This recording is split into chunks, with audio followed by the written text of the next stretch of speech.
آج بھی بہت سے لوگ کہتے ہیں کہ قرآن ایک انسان نے لکھا ہے، لیکن اگر یہ بات صحیح ہوتی تو پھر قرآن ان علمی حقائق کو کیسے بیان کر دیتا جو انسان نے 1400 سال بعد سمجھے؟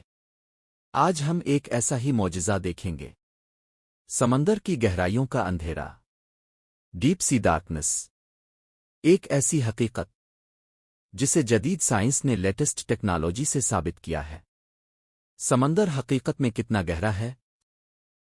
ہم میں سے اکثر لوگ سمجھتے ہیں کہ سمندر بس تھوڑا سا گہرا ہوتا ہے، چند میٹر، چند فٹ، لیکن حقیقت یہ ہے کہ زمین کے سمندر اوسطاً 3700 میٹر گہرے ہیں، اور بعض جگہ 11000 میٹر سے بھی زیادہ، جہاں انسان تو کیا روشنی بھی نہیں پہنچ سکتی۔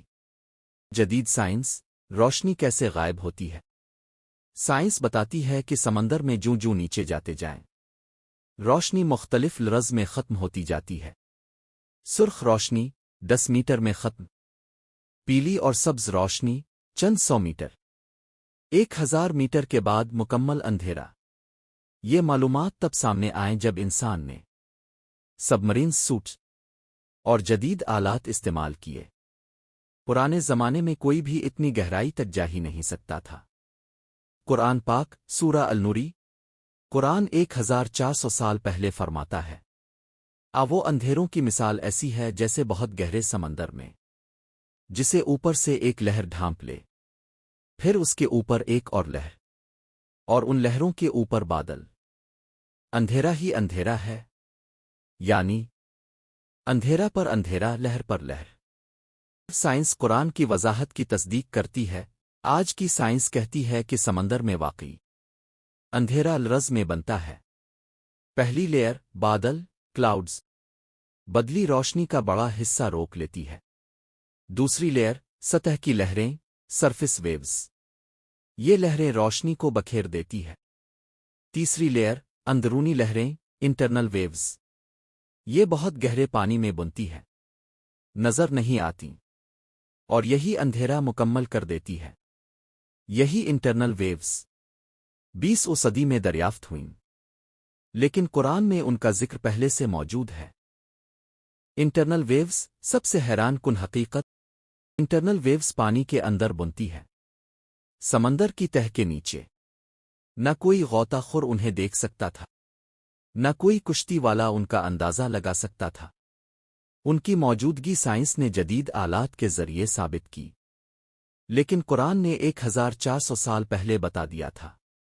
موج کے اوپر موج، لہر پر لہر، یہ ایک عام انسان کے علم سے مکمل باہر تھا۔ انسان گہرے سمندر تک پہنچ ہی نہیں سکتا تھا۔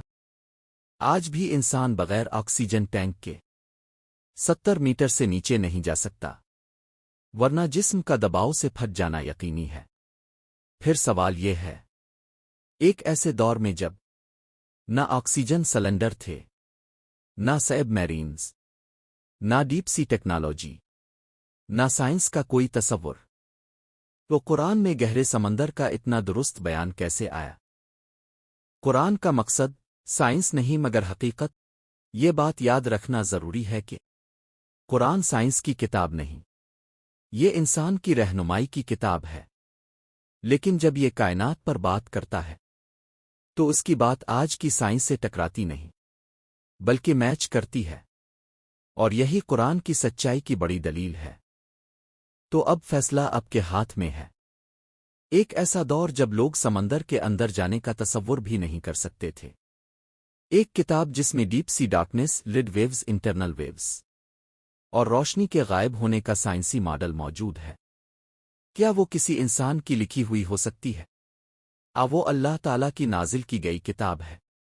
اگر آپ بھی سمجھتے ہیں کہ یہ قرآن کا عظیم سائنسی معجزہ ہے تو نیچے یس ضرور لکھیں، اور مزید اسلامی سائنس موضوعات کے لیے چینل کو سبسکرائب کرنا نہ بھولیں۔